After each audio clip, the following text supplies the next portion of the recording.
La CEP, la sclérose en plaques, est une maladie neurologique. Je vous présente Jean-Michel Robert du laboratoire Merck Serono. Merci d'avoir accepté ces quelques minutes d'interview. En gros, la CEP, c'est quoi? Ça touche qui?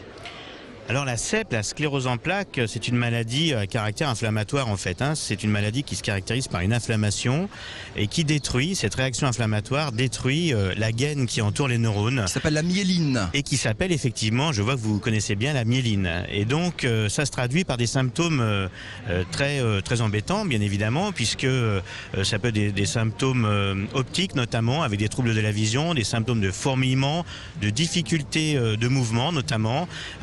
Et donc c'est une maladie qui évolue par poussée.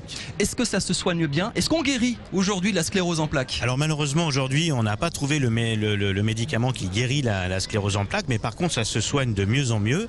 C'est une maladie qui est prise en charge par bien sûr beaucoup de personnel soignant, les neurologues et puis des infirmières ou des kinésithérapeutes, enfin tout le personnel soignant qu'on peut imaginer, et des médicaments. On vit mieux avec cette maladie qu'il y a quelques années, mais c'est une maladie avec laquelle on vit très longtemps bien évidemment.